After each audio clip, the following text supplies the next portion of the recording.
দুবাইতে যারা কনস্ট্রাকশন কাজে যেতে চান এবং ভালো বেতনে ভালো কোম্পানিতে যেতে চান, তাদের জন্য এই ভিডিওটি কিন্তু খুবই খুবই একটা গুরুত্বপূর্ণ একটা ভিডিও। দয়া করে ভিডিওটি সম্পূর্ণ দেখবেন। আসসালামু আলাইকুম, সবাই কেমন আছেন? আশা করি সবাই অনেক ভালো আছেন। আমি আল্লাহর রহমতে অনেক ভালো আছি। দুবাইয়ের নতুন একটা বিষয় নিয়ে আপনাদের মাঝে চলে আসলাম। ভিডিওটি আপনারা সম্পূর্ণ দেখে তারপর পুরো বিস্তারিত জানতে পারবেন। দুবাইতে যে কোম্পানিটা ভিসা ছেড়েছে 3টা ক্যাটাগরিতে, তার মধ্যে হচ্ছে ট্রান্স গ্রুপ অফ কোম্পানি, একটি কোম্পানি রয়েছে trans guard group of company. এটি বিভিন্ন 3টা ক্যাটাগরিতে আপনার লোক নিবে, এবং এই 3টা ক্যাটাগরি কি কি ক্যাটাগরিতে আপনার লোক নিবে, সেই অভিজ্ঞতা কি আপনার আছে কিনা, এবং আপনার কোন কোন ক্রাইটেরিয়া আপনাকে লোকজন নিবে, পুরো বিস্তারিত আমি এই ভিডিওর মাধ্যমে কিন্তু দেখানোর চেষ্টা করবো আপনাদের। আপনারা খুব সহজে এবং ধৈর্য সহকারে আপনারা ভিডিওটি সম্পূর্ণ দেখবেন আশা করি। তাহলে আপনারা বুঝতে পারবেন যে আপনি সেই কাজের জন্য আপনি উপযুক্ত কিনা। অবশ্যই আমি কোম্পানির নামটা বলে দিই। সে কোম্পানির নাম হচ্ছে ট্রান্সগার্ড গ্রুপ কোম্পানি। এটি কিন্তু একটা দুবাইয়ের কোম্পানি। এটি জরুরি ভাবে কিন্তু নিয়োগ তারা লোক নেবে, এর জন্য কিন্তু জরুরি ভাবে তারা নিয়োগ দিয়ে দিছে। এখন প্রত্যেক দিন আমাদের যে ইন্টারভিউ রয়েছে প্রত্যেক অর্থাৎ সপ্তাহে শনিবার থেকে বৃহস্পতিবার পর্যন্ত আমরা প্রতিদিন সকাল 10টা থেকে 4টা পর্যন্ত কিন্তু ইন্টারভিউর জন্য আমরা লোক নিয়ে থাকি। যাই হোক, আপনার 3টা ক্যাটাগরিতে যে লোক নিবে, সেই 3টা ক্যাটাগরির মধ্যে রয়েছে সর্বপ্রথম শাটারিং এবং কার্পেন্টার। যারা শাটারিং এবং কার্পেন্টার কাজে যেতে চান দুবাইতে ভালো একটি কোম্পানিতে, তাহলে এই ভিডিওটা তাদেরকে সম্পূর্ণ দেখতে হবে। ভালো স্যালারিতে আপনি এই কোম্পানিতে যেতে পারবেন এবং কাজ করতে পারবেন। শাটারিং এবং কার্পেটিং, 1 নাম্বার হইতেছে শাটারিং এবং কার্পেটিং। আপনার অর্থাৎ আপনার যে অভিজ্ঞতা প্রয়োজন রয়েছে, তার মধ্যে অভিজ্ঞতা রয়েছে প্রার্থীগণদের সংশ্লিষ্ট কাজের বাস্তব অভিজ্ঞতা থাকতে হবে। আমি যেটা বললাম, শাটারিং এবং কার্পেটিং এর বিষয়ে আপনাকে অভিজ্ঞতা থাকতে হবে সেখানে। অর্থাৎ আপনি যে শাটারিং এবং কার্পেটিং করবেন, সেজন্য আপনাকে অবশ্যই মেজারমেন্ট ট্যাপ বুঝতে হবে। সেন্টিমিটার, মিটার এবং মিলিমিটারের মাপটা কিন্তু আপনাকে অবশ্যই বুঝতে হবে। তারা কিন্তু সেভাবে দিয়ে দিয়েছে, সুন্দর করে তারা বুঝিয়ে দিয়েছে যে সেন্টিমিটার, মিটার এবং মিলিমিটার মাপটা কিন্তু তাদের বুঝতে হবে, জানতে হবে। তাহলে কিন্তু আপনাকে তারা নিতে আগ্রহী হবে। এবং ডিউটি ঘন্টা হবে আপনার 8 ঘন্টা এবং 1 ঘন্টা আপনার ওভার টাইম থাকবে। টোটাল হইতেছে আপনার 9 ঘন্টা আপনার ডিউটি হবে। আপনার বয়স হতে হবে 21 থেকে 41 বছরের মধ্যে। আপনার বয়স যদি 21 থেকে 41 বছরের মধ্যে হয়, তাহলে আপনি এই ভিসার জন্য আবেদন করতে পারবেন। এখন দ্বিতীয় নাম্বার হইতেছে স্টিল ফিক্সার। এখন স্টিল ফিক্সারে যদি আপনি যেতে চান, ওই সেম ক্রাইটেরিয়া আপনাকে ফিল আপ করতে হবে। যে অবশ্যই আপনাকে অভিজ্ঞতা থাকতে হবে, সেন্টিমিটার, মিটার এবং মিলিমিটারের মাপ জানতে হবে ট্যাপের, এবং আপনার বয়স 21 থেকে 41 বছরের মধ্যে হইতে হবে, এবং ডিউটি ঘন্টা 9 ঘন্টা, ডিউটি টাইম 9 ঘন্টা। এখন আসেন, আপনার এই যে শাটারিং, কার্পেটিং এবং স্টিল ফিক্সারের আপনার বেতনটা কত হবে? দুবাইয়ের দিরহাম কত দিরহাম হবে? আপনাকে বেসিক স্যালারি দেওয়া হবে 900 দিরহাম, প্লাস হইতেছে আপনাকে ওটি দেওয়া হবে 150 দিরহাম। তাহলে টোটাল হইতেছে আপনার 1150 দিরহাম। এখন বাংলাদেশি কত টাকা হয় সেটা আপনি কমেন্ট বক্সে আমাকে জানিয়ে দেন। এখন দ্বিতীয়তে আসেন, তৃতীয় নম্বরে মেশন। যারা রাজমিস্ত্রি কাজ করতে পারেন বা কাজ জানেন তাদেরটা কিন্তু ভালো একটি ভিসা এবং মেশনেই, এবং হাই স্যালারিতে আপনি কিন্তু এখানে কাজ করতে পারবেন। সেম আপনার এখানে কাজ করার জন্য আপনাকে যা করতে হবে, ওই সেম যে ক্রাইটেরিয়া গুলো রয়েছে এবং বিবরণ গুলো রয়েছে, সেই বিবরণ গুলাই কি আপনাকে মানতে হবে।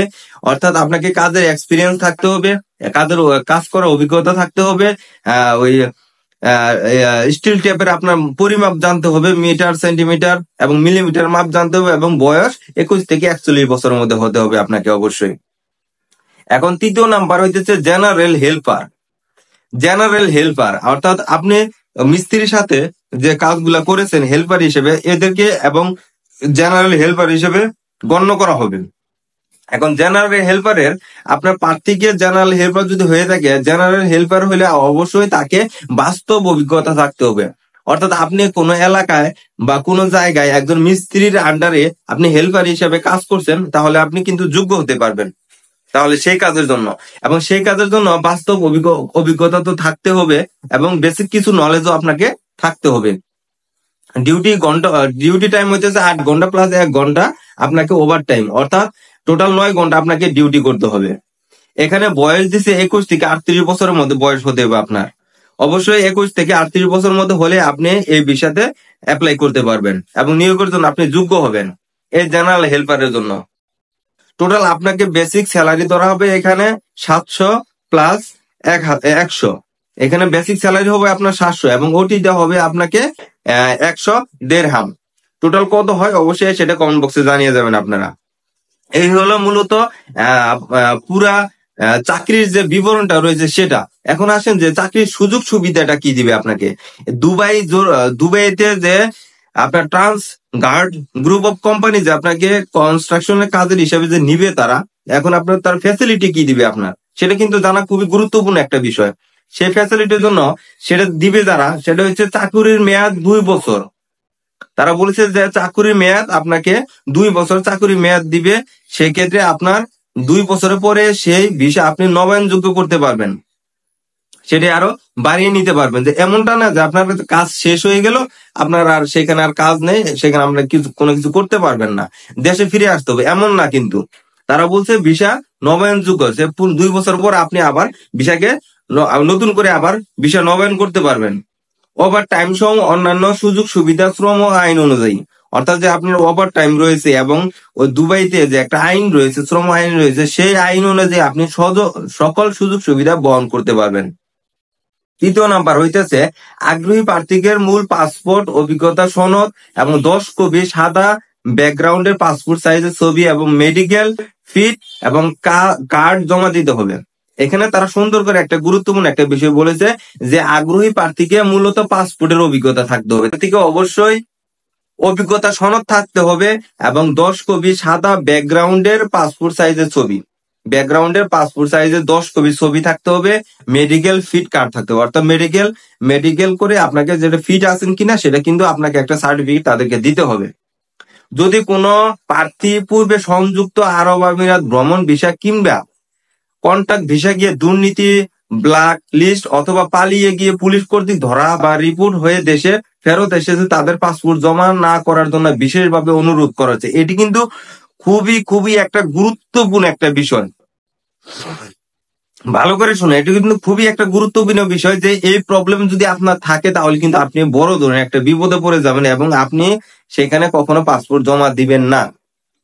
আমি আবার লাইনটা বলতেছি আপনাদের বোঝার জন্য। যদি কোনো প্রার্থী পূর্বে সংযুক্ত আরব আমিরাতে ভ্রমণ ভিসা গিয়ে থাকেন, অর্থাৎ পূর্বে আপনি যদি কখনো আরব আমিরাতে ভ্রমণ ভিসা গিয়ে থাকেন, যে ভ্রমণ করতে গেছেন সেই বিষয়ে গিয়ে থাকেন, কিংবা কন্ট্রাক্ট ভিসা গিয়ে থাকেন, হয়তো বা কন্ট্রাক্টে গেছেন 1 বছর বা 6 মাসের কন্ট্রাক্টে ভিসায় গেছেন, হয়তো বা দুর্নীতি বা ব্লক লিস্ট অথবা পালিয়ে গিয়ে পুলিশের কর্তৃক ধরা পড়েছেন, আপনি হয়তো দুর্নীতি বা ব্ল্যাক লিস্ট অথবা পালিয়ে গিয়ে পুলিশের হাতে ধরা খেয়েছেন বা আপনি পুলিশের কাছে ছিলেন, এরকম যদি রিপোর্ট থাকে আপনার, দেশে ফেরত এসেছেন, এরকম রিপোর্টের ফলে আপনি দেশে আপনাকে ফেরত দিয়েছে, তাহলে আপনি দয়া করে সেখানে পাসপোর্ট জমা দিবেন না, কারণ সেটি আপনার পাসপোর্টটা গ্রহণযোগ্য হবে না এবং আপনি সেটা বিপদে পড়ে যেতে পারেন।